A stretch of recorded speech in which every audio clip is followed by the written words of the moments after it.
जय गुरु दर्शक बंधु किछि स्मृति किछि अनुभूतिर आज एक नूतन अध्याय आपण मानक स्वागत करुछि। आम गहन अच्छा doctor Trinath Maharana retired professor horticulture OUAT। तो आज दादा आम संगे शेयर करेंगे तांकर किछि स्मृति आ तांकर किछि अनुभूति सी किपरि दीक्षा नेले आमको तांकर एक्सपीरियंस टिके शेयर करिवे। जय गुरु। जय। मोर व्यक्तिगत मतरे दीक्षा नबा गोटे पूर्व जन्म संस्कार सहित एक प्रकार जड़ित ता सहित आमान्य जो परिवेश रे बास करुचे सेथरे भी अनेक समय दीक्षा विषय आलोचना करा जाए। आ तृतीयत है परंपरागत भाव रे आगरू प्रत्येक परिवार रे विवाह पूर्व जड़े दीक्षा नबाकू माने बाध्य होउथिला नचेत से वेदी की जाई परिबो नाही। कारण वेदी रे विवाह संबंध रे जो सब मंत्र उच्चारण करा जाए सेथरे आचार्य को ग्रहण करिवार कथा गोटे परंपरा रही।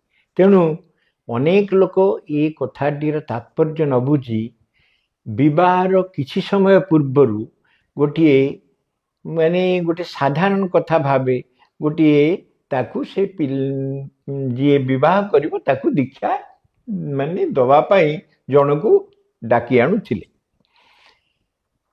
मो क्षेत्र में से आला मु भी मोर विवाह पूर्व मु दीक्षा नेली। मते जने आम गाँव वैष्णव से मते मंत्र देले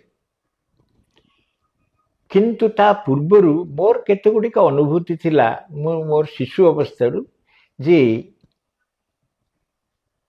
मु पिला दिने अनेक समय रे जेतेबेले मते खूब कम बयस हेतिला रोग जंत्रणा सेतेबेले मलेरिया थिला हठात मोर मते किछ कृष्णंकर माने मूर्ति मते देखा जाए कृष्णंकर छवि चारियाडे देखा जाए एवं अनेक समय कृष्ण धरंतु श्री कृष्ण कौनसी खजुरी गछरे चढ़ीगिरी से तांकर खजुरी खाउचंती ये सब देखा जाए। ये सब गोटे मोर थिला तार पछर कारण मु किछ कहि पारु नै। कारण मोर पूर्व जन्म रे कोन संस्कृति थिला किंबा संस्कार थिला मते जणा नै। तेबे मोर बापा महाभारत किंबा रामायण सब सुनिबा को आम गाँ भागवत घर को जाउथिले। मोर बड़ बापा कहिले अरे तोर पुओ त्रिनाथ तो पाठ पढ़िलानी से तो ये घरे मंत्र यही घरे पुराण पढ़ू तू शुणु एते बाट जीवा दरकार नहीं तो सहित तो अनेक लोक भी शुणवे। तेणु मु संपूर्ण महाभारत सेट्टी मोर मन हूँ द्वितीय तृतीय श्रेणी भितर संपूर्ण भाव में पढ़ी। आमर गाँ आमर घर पिंडारे मु बसे पढ़े एवं अन्य मान शुणती मोर बापा भी शुणती अन्य बहुत लोक भी शुणती। तेबे जा हूँ मु कॉलेज को आसिली एवं कॉलेज रे गीता पढ़िबा भगवान श्रीकृष्ण संबंध रे किछि जानिबा एवं तांकर मूर्ति टे रखिबा एक कथा मोर गोटे अभ्यासगत भाव रे हे गेला।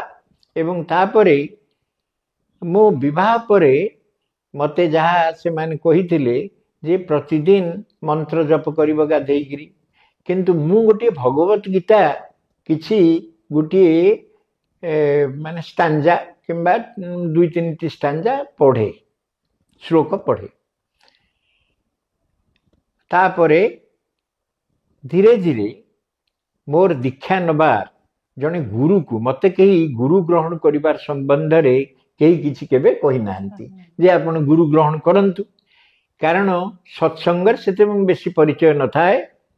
मु जेतेबेले पढ़िबा को आसिली किंतु सीताकांत महांती सहित मोर गोटे चिन्हा परिचय थाए। कारण से आम गाँव जनक घर पाखरे से रोथांती से मते केबे दीक्षा कथा कहि नांती किंतु से सब सेतेबेले सत्संग रे थिले।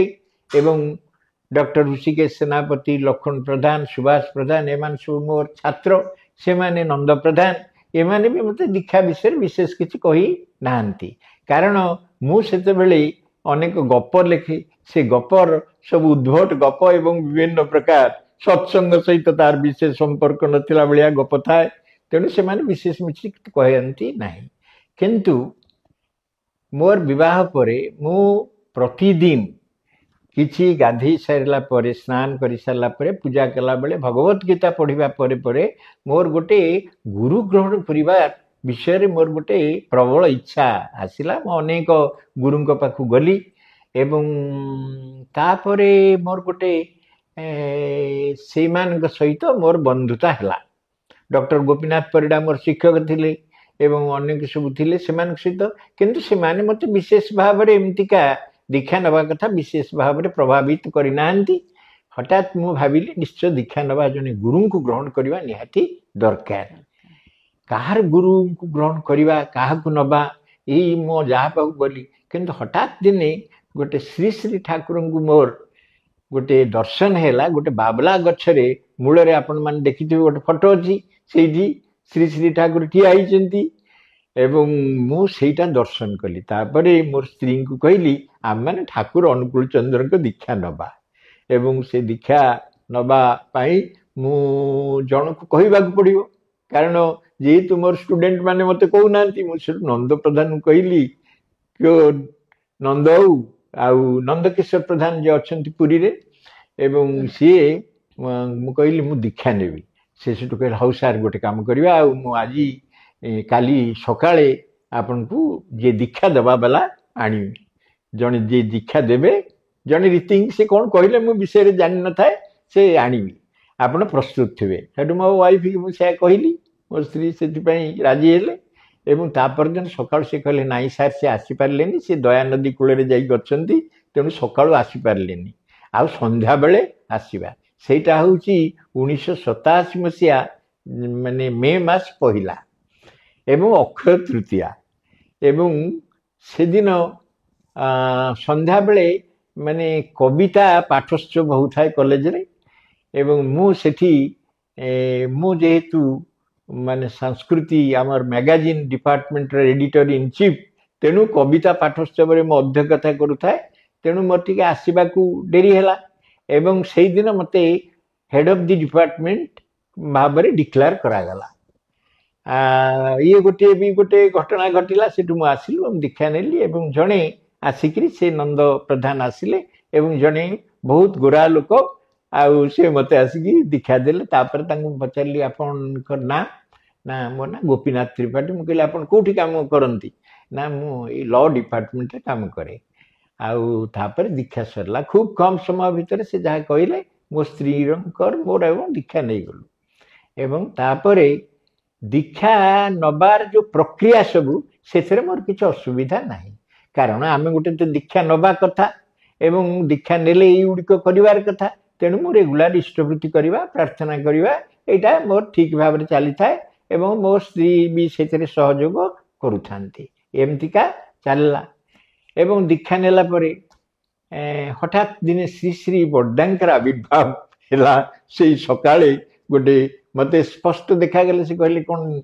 आजिकल लोक मैंने ठाकुर भाव समाधि फोटो बेसी रखुना कि मो घर से नाला एटू मुझे भाव समाधि फोटोटी रखिली से आज जाए मो घरे अच्छी एवं तापरे गला यही सबू माने केते गुडे मोर कहबार कथा होची गुरु को आग काल खोजार थिला जीवन उत्स सहित संपृक्त हवा प्रत्येक मनुष्यर कर्तव्य किंतु तार जन्म संस्कार विभिन्न प्रकार जुगु से अनेक समय एगुड़िक भूली जाए एवं ताकू ठीक भाटरे आनिबा पई से तबले माने पड़े एवं सेटा गोटे प्रक्रिया जो मु कहली बाघर समय रे गोटे मंत्र देले काले लोकटी किसी से करिवो एवं ताकू पूजा करिवो एवं माने परिष्कार परिच्छन्न रहिबो तुलसी मालती पिंडिबो ए सब कथा रही सब थिला एवं से तापरे मु दीक्षा नेली।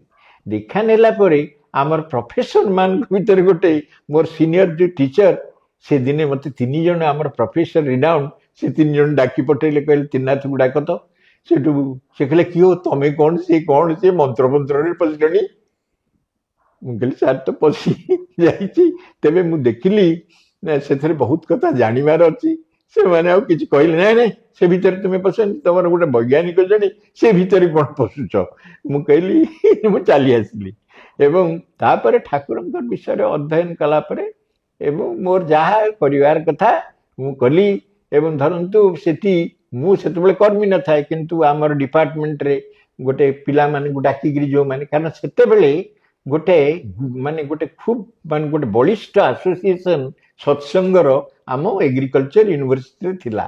ସେଥିରେ ସହଦେବ ସ୍ୱାଇଁ ଏବଂ ଆମର ଋଷିକେଶ ସେନାପତି, ଲକ୍ଷ୍ମଣ ପ୍ରଧାନ, ଏମାନେ ସବୁ ମୋର ଷ୍ଟୁଡେଣ୍ଟ। ସେମାନେ ସବୁ ଗୋଟେ ବିରାଟ ଗୋଟେ ସେଠି ଗୋଟେ ଗ୍ରୁପ କରିକିରି ସେମାନେ ସତ୍ସଙ୍ଗ ବିଷୟ ଆଲୋଚନା ହୁଏ।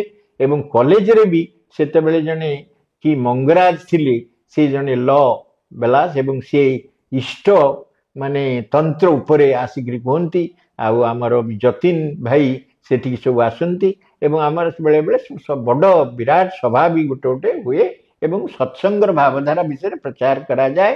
ଏବଂ ତାପରେ ମୁଁ ଦେଖିଲି ଯେ ଗତାନୁଗତିକ ଭାବରେ ସତ୍ସଙ୍ଗ ହେଉଥାଏ ବିଭିନ୍ନ ୟୁନିଟ୍ରେ ଏବଂ ମୁଁ ବି ଯାଇକି ସେଠି ସେତେବେଳେ ବିନାୟକ ଦାରିକା ବୁଲିକିରି ଅନେକ ଜାଗାରେ ସତ୍ସଙ୍ଗ କରୁଥାନ୍ତି ଏବଂ ମୁଁ ଯାଏ। ପୂର୍ଣ୍ଣଦା ଏଗ୍ରିକଲଚର ଡିପାର୍ଟମେଣ୍ଟରେ ଚାକିରି କରୁଥାନ୍ତି, ତେଣୁ ଆମେ ତାଙ୍କ ପାଖକୁ ଯାଉ। ସିଏ କଡ଼ା ଟୋନରେ ଆମମାନଙ୍କୁ ଠିକ ଭାବରେ କେମିତିକା ସତ୍ସଙ୍ଗରେ କାର୍ଯ୍ୟ କରିବାକୁ ପଡ଼ିବ ଏବଂ ଇଷ୍ଟବୃତ୍ତି କରିବାକୁ ପଡ଼ିବ ସେ ବିଷୟରେ ଆମକୁ ସବୁ କହୁଥିଲେ।